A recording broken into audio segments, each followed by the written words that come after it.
하나님은 살아계십니다. 성령님은 지금 우리 가운데 임재하고 계십니다. 하나님 오늘도 우리 예배를 받으실 것입니다. 벌써 한 해가 다 저물어가고 있습니다. 이제 2주밖에 남지 않았습니다. 한 해를 살아오면서 여러분 가장 후회스러운 일은 무엇입니까? 우리 각자 돌아보면 후회할 일들이 다 있을 것입니다. 민수기 23장 19절 말씀에 보면 하나님은 사람이 아니시니 거짓말을 하지 않으시고 인생이 아니시니 후회가 없으시도다, 이렇게 말씀하고 있습니다. 하나님은 사람이 아니고 인생이 아니기 때문에 거짓말을 하실 이유도 없고 후회할 일도 전혀 없으신 분입니다. 이건 바꿔 말하면 우리의 사람의 생을 살아가는 동안 때로는 거짓말도 하고 때로는 후회할 일도 한다는 말이기도 합니다. 특히 우리가 어떤 긴 이별을 하거나 또 어떤 영원히 헤어질 때 되면 더더욱 후회가 깊이 남습니다.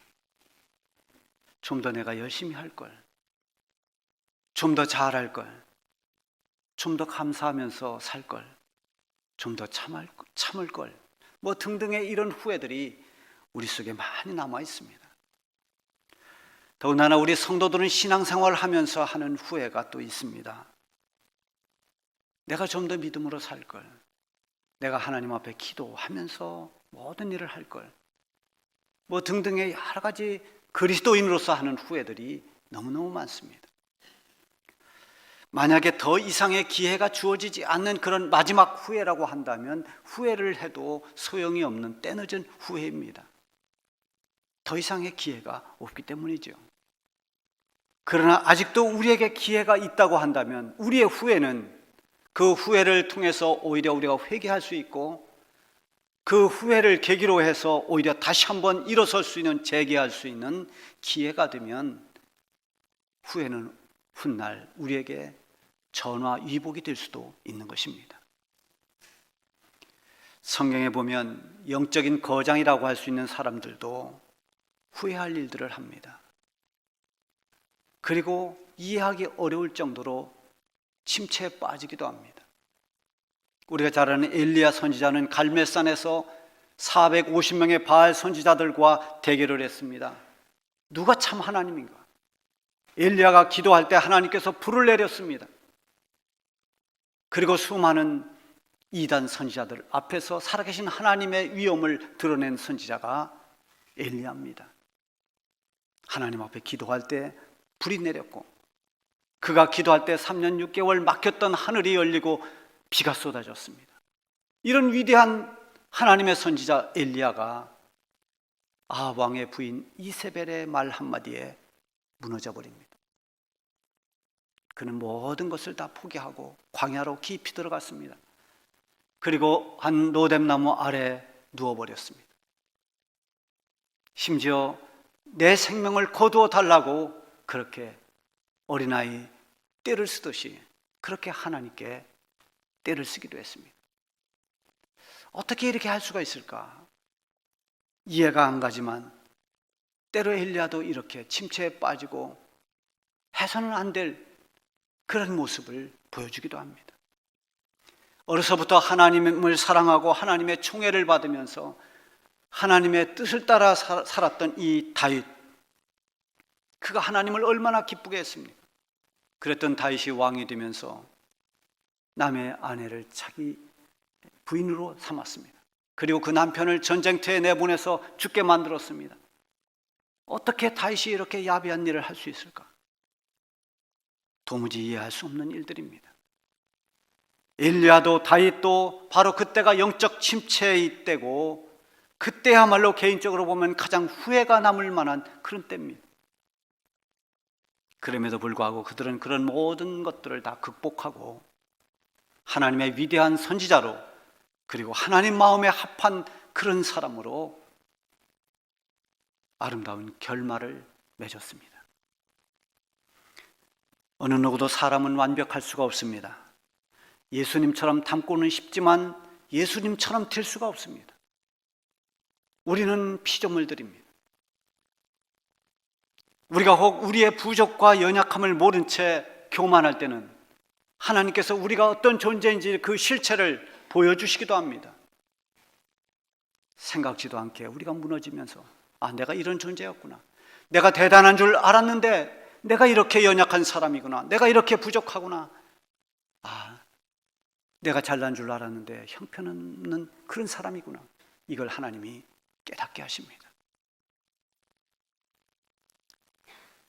우리가 우리 자신을 깨닫고 보면 우리가 얼마나 부족한 사람인지, 그럼에도 불구하고 우리를 통해서 하나님께서 하나님의 일들을 이루어 가시는 것은 우리가 온전해서가 아니라 하나님의 은혜와 하나님의 도우심이 있기 때문입니다. 우리 교단 신문의 모 교회 담임 목사를 청빙하면서 몇 가지 조건을 쭉 내놨는데요. 거기에는 통상 나오는 어디를 졸업하고 뭐를 어떻게 하고 목회를 몇 년 하고 쭉 나오는데 거기에 이런 조항도 있었다고 합니다. 설교한 대로 살 수 있는 목회자. 과연 예수님 외에 이런 사람이 있을까요? 이렇게 완벽을 요구하는 교회에 누구라도 간다면 그 사람 아마 견디지 못할 겁니다. 항상 정죄당하고 판단당할 것입니다. 또 반대로 내가 한번 가야 되겠다, 나 정도면 되겠다 하고 가는 나서는 사람이 있다면 이 사람도 대단한 착각과 교만에 빠져 있는 사람일 겁니다. 부족하고 연약함에도 불구하고 하나님의 은혜로 살아가는 사람들이 우리 그리스도인들입니다. 오늘 본문에 보면 베드로가 나옵니다. 이 베드로가 어떤 사람입니까? 그는 어부였습니다. 밤새도록 고기를 잡았습니다. 고기 한 마리 끌어올리지 못했습니다. 허탈한 마음으로 빈 그물만 씻고 있을 때 예수님께서 저 깊은 데로 가서 그물을 내려 고기를 잡으라고 말씀하십니다. 도무지 이해가지 않는 말씀입니다. 경험상 보아도 맞질 않습니다. 그때 베드로가 주님, 내가 밤새 수고하였지만 얻은 것이 없습니다. 그러나 주님 말씀에 의지해서 그물을 내리겠습니다 하고 다시 바다로 들어가서 갈릴리 호수에 그물을 내린 사람이 베드로입니다. 너는 이제 사람을 낚는 어부가 되리라, 이렇게 말씀하신 주님의 말씀을 듣고 자기의 생업을 이어가던 그 중요한 배와 그물을 다 버려두고 예수님을 따랐던 사람이 베드로입니다. 예수님과 제자들이 저 북쪽에 있는 가이사랴 빌립보에 갔을 때 그 가이사랴 빌립보에는 많은 신전들이 있는 곳입니다. 여러 신들이 모여 있는 곳이죠. 신전들이 다 쭉 이렇게 모여 있는 곳인데 거기서 예수님이 묻습니다. 사람들이 나를 누구라고 하더냐? 어떤 사람은 세례 요한이라, 어떤 사람은 엘리야라, 어떤 사람은 선지자 중에 한 사람이라고 그렇게 말합니다. 그렇다면 너희는 나를 누구라고 하느냐? 예수님이 듣고 싶은 그 대답은 제자들로부터 나를 어떻게 생각하고 있는가, 나를 어떻게 믿고 있는가가 듣고 싶었던 겁니다. 그때 베드로가 말했습니다. 주는 그리스도시요 살아계신 하나님의 아들이십니다. 주님이 원하시던 대답을 했습니다. 주님이 흐뭇해하시면서 바요나 시몬아, 베드로야, 이것을 너에게 알게 한 것은 육이 아니라 하늘에 계신 아버지시니라. 그러면서 우리 주님이 베드로의 신앙 고백을 기뻐하셨습니다. 베드로는 제자 중에도 예수님의 특별한 사랑과 신임을 받으면서 수제자가 됐습니다. 예수님께서 십자가를 지실 때가 가까워오면서 제자들을 모아놓고 말씀하십니다. 이제 얼마 있지 않아서 나는 고난을 받아야 되고 죽임을 당해야 된다. 그리고 사흘 만에 내가 다시 살아날 것이다. 그때 베드로가 예수님을 붙잡고 강한 어조로 말합니다. 주님, 그러시면 안 됩니다. 이런 일이 결코 주님에게 일어나서는 안 됩니다. 주님을 가장 사랑했던 사람이 누굽니까? 베드로입니다. 물론 이건 육신의 생각만 하고 이 말을 했기 때문에 예수님께 책망을 받았습니다만 인간적으로도 주님을 너무너무 사랑했던 사람이 베드로입니다. 드디어 예수님의 죽음의 때가 왔을 때 예수님이 제자들에게 아주 심각한 말씀을 하십니다. 오늘 밤에 너희들이 다 나를 버릴 것이다. 베드로가 깜짝 놀랐습니다. 주님, 그럴 수 없습니다. 다른 사람은 다 주님을 버린다 할지라도 저는 결단코 주님을 버리지 않을 것입니다. 그랬더니 예수님께서 베드로에게 더 충격적인 말씀을 하십니다. 베드로야, 네가 오늘 닭 울기 전에 3번 나를 부인할 것이다. 얼마나 놀랐겠습니까? 드디어 그 때가 됐습니다. 예수님 마지막 기도를 하시기 위해서 갈람산에 올라갔을 때 가룟 유다를 앞세운 무리들이 검과 뭉치를 가지고 예수님을 체포해 갔습니다. 예수님이 끌려가시는 그 장면이, 그런 과정이 너무나 험악한 분위기였습니다. 제자들은 다 뿔뿔이 도망갔습니다. 한 복음서에 보면 어떤 젊은이는 옷을 다 벗은 채 벌거벗은 몸으로 도망갔다고 그렇게 기록되어 있습니다. 얼마나 그때의 상황이 황급했는지 두려웠는지 알 수 있습니다. 오늘 54절 말씀에 보면 예수를 잡아 끌고 대제사장의 집으로 들어갈새 베드로는 멀찍이 따라가니라. 예수를 잡아 끌고 대제사장의 집으로 들어갔다. 이 자체가 지금 험한 분위기라는 걸 알 수가 있습니다. 여기서 말하는 대제사장은 가야바입니다. 가야바는 그의 장인 안나스와 함께 당시에 최고의 권력을 행사하는 사람들이었습니다. 그 가야바의 집으로 체포되어 끌려갔다는 것은 이건 심각한 일입니다. 무거운 형량이 나올 수밖에 없습니다. 이렇게 예수님이 가야바의 집으로 끌려가셨고, 그렇게 끌려갈 때 다른 제자들은 다 도망가 어디 있는지도 모르고 베드로는 멀찍이 해서 예수님을 따라갔습니다. 사람들이 웅성거리면서 오늘 일어난 사건에 대해서 서로 주고받으면서 이야기들 합니다. 가야바의 뜰에 불을 피워놓고 사람들이 거기 불 주변에 몰려들었습니다. 이 팔레스틴 지방은 사막기후처럼 낮에는 덥다가도 밤이 되면 기온이 뚝 떨어집니다. 그래서 밤에는 싸늘합니다. 그래서 밖에서 어떤 일을 할 때는 다 불을 피워놓고 추위를 견뎌냈죠. 불을 지펴놓고 사람들이 그 불 주변에 쭉 모여 있어요. 우리는 상상하기를, 야, 모닥불을 피워놓고 그 주변에 몰려 있는 거는 캠핑 가서 하는 일인데, 그건 우리 친구들이나 가족들이 가서 이렇게 모닥불 피워놓고 거기서 노래도 부르고 맛있는 음식도 나눠 먹고 하는, 그게 떠올릴지 모르지만 지금 이 가야바의 뜰에 피워놓은 그 불 주변에 모여든 사람들은 그런 낭만적인 분위기가 아닙니다. 아주 무섭고 살벌한 분위기입니다. 이때 가야바의 집에 한 여종이 불빛에 언뜻 비치는 베드로를 보고는 베드로를 가리키면서 말합니다. 이 사람도 예수와 함께 있었던 사람 같습니다. 베드로가 깜짝 놀라면서 부인합니다. 이 여자요, 그게 무슨 말이냐? 나는 예수가 누군지 모르는 사람이요. 이렇게 해서 위기를 모면합니다. 조금 후에 또 한 사람이 베드로를 향해서 말합니다. 당신도 분명히 예수와 함께 다니던 사람이 맞습니다. 당신도 그 도당이라 그랬어요. 같이 따라다니는, 말하자면 한 무리다. 그러니까 말하자면 당신 예수 제자지? 이렇게 물은 겁니다. 베드로가 당황을 했지만 침착하게 부인합니다. 당신 지금 착각했는가 본데 나는 예수가 누구인지 전혀 모르는 사람입니다. 그러나 그때부터 베드로는 사람들의 주목을 받습니다. 얼른 빠져나가고 싶지만 지금 빠져나가면 도망치는 걸로 오해될까 봐 나가지도 못하고 있습니다. 그렇게 1시간이 지났습니다. 1시간 후에 또 한 사람이 이번엔 장담을 하며 말합니다. 이 사람을 가만히 보니까 갈릴리 사람인데 이 사람 분명히 예수와 함께 있었던 사람이 틀림없습니다. 베드로가 이번엔 더 완강하게 부인합니다. 이 사람아, 지금 당신 무슨 말을 하고 있는지 난 도무지 모르겠네. 나는 예수를 모른다.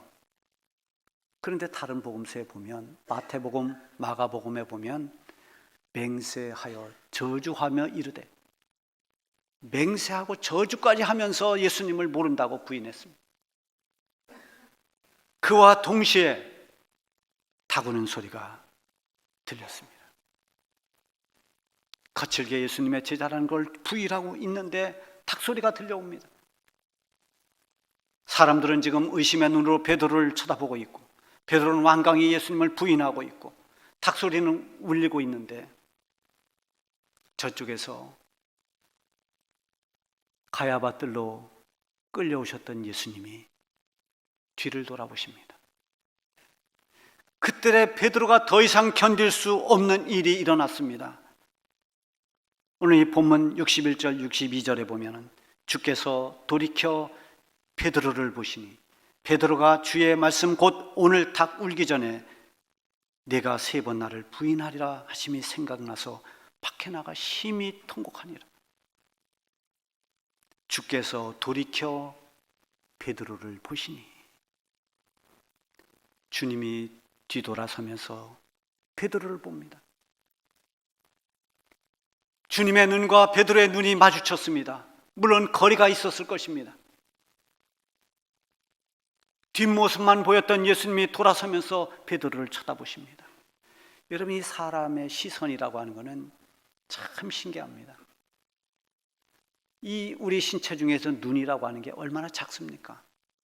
거기다 또 눈동자가 어떻게 어느 쪽을 향하는지를 그 구분하는 게 쉽지 않은데, 누군가가 나를 저쪽에서 계속 쳐다보고 있으면 그게 느껴집니다. 보면 쳐다보고 있습니다. 그분이 쳐다보는 그 눈과 눈동자의 방향을 정확히 읽어서 아는 게 아닙니다. 느껴집니다.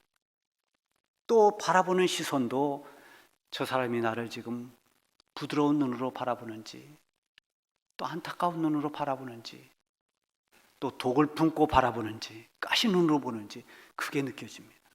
그게 이상하지 않습니까? 이 눈을 보면 그 감정까지도 읽게 됩니다. 근데 지금 주님이 베드로를 탁 뒤를 돌아보며 베드로를 쳐다보십니다. 베드로의 눈과 주님의 눈이 마주쳤습니다. 베드로가 더 이상 견디지 못합니다.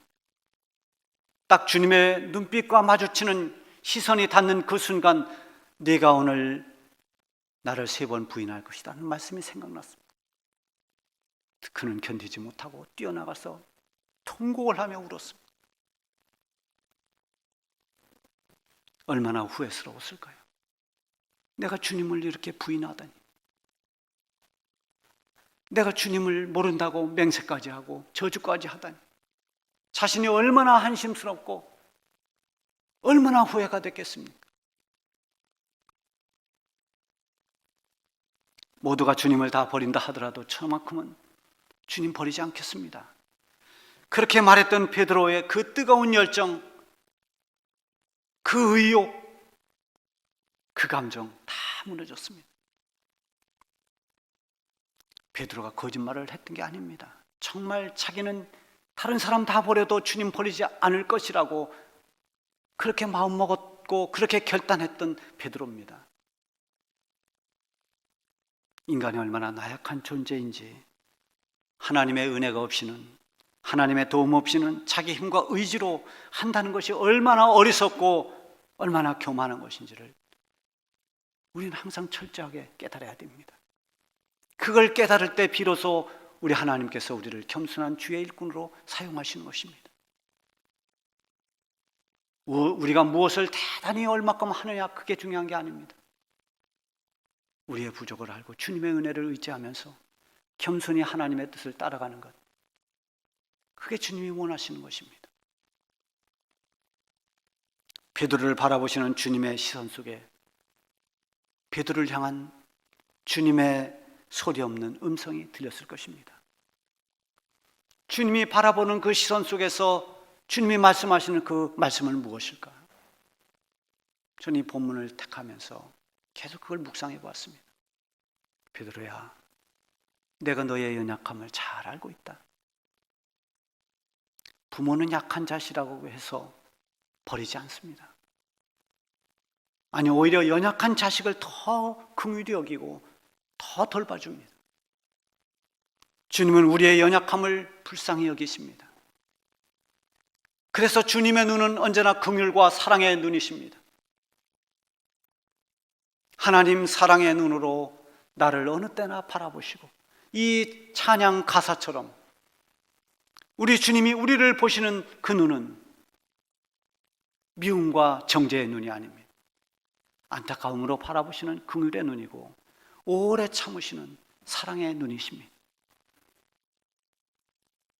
히브리서 4장 15절에 보면 우리에게 있는 대제사장은 우리의 연약함을 통정하지 못하실 리가 아니요, 우리에게 있는 대제사장, 이분이 우리가 믿는 예수님이십니다. 우리를 얼마든지 동정하고 불쌍히 여기는 분이다, 그 말입니다. 우리의 연약함을 불쌍히 여기시는 분, 우리 연약함을 아실 뿐만 아니라 연약하기에 주님이 우리를 도와주시고 붙들어 주시고 우리를 구원해 주시는 것입니다. 우리의 힘으로는 우리가 구원받을 수가 없습니다. 우리의 죄와 허물 때문에 우린 스스로 구원받을 수 없는 사람들입니다. 로마서 5장 6절에 보면 우리가 아직 연약할 때에 기약대로 그리스도께서 경건하지 않은 자를 위하여 죽으셨도다. 경건하지 않는 자, 그게 우리입니다. 의롭지도 않았고 믿음도 없었던, 그저 온통 죄밖에 없는, 허물밖에 없는 우리를 위해 주님이 죽으셨다는 것입니다. 예수님은 우리의 연약함을 문제 삼지 않습니다. 그러나 우리가 그 연약함 속에 주저앉아 있기를 원치 않으십니다. 그래서 주님은 다시 우리를 일으켜 세워주시는 것입니다. 우리에게 일어나라고 말씀하시는 것입니다.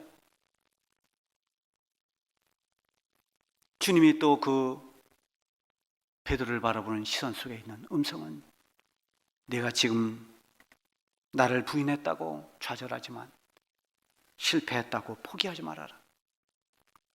다시 일어나서 너의 갈 길을 가도록 해라. 그런 격려가 아닐까요? 주님께서 우리의 연약함과 실패를 긍휼히 여기시고 위로하고 힘을 주시는 것은 그걸 이겨내고 일어서라는 것입니다. 그래서 아무리 우리가 실패하고 무너졌어도 회개하고 우리의 두 손을 들면 우리 주님은 우리의 두 손을 잡아주시는 분입니다. 가룟 유다는 실패한 후에 그것으로 끝냈습니다. 더 이상 회개할 기회도, 다시 재개할 수 있는 기회도 다 포기했습니다. 불행한 것입니다. 그러나 베드로는 실패했지만 다시 일어났습니다. 그리고 주님을 위해 순교하기까지 가야 할 길을 달려갔습니다. 한 해를 돌아보면 주님 앞에 부끄러운 일들이 많이 있습니다. 그리스도인으로서, 직분자로서 제대로 감당하지 못하고 실패한 일들도 많습니다. 코로나19라고 하는 이 환경에 휘청거리면서 사람들의 말에 너무 귀를 기울였고 사회적 분위기에 오그라들었습니다. 주님의 몸된 교회에 마음을 두지 못한 채 지금도 둥둥 떠 있는 것처럼 플로팅 크리스찬들이 지금 너무 많이 교회에 있습니다. 한 해가 저물어가는 지금 주님 앞에 부끄러운 일이 있습니까?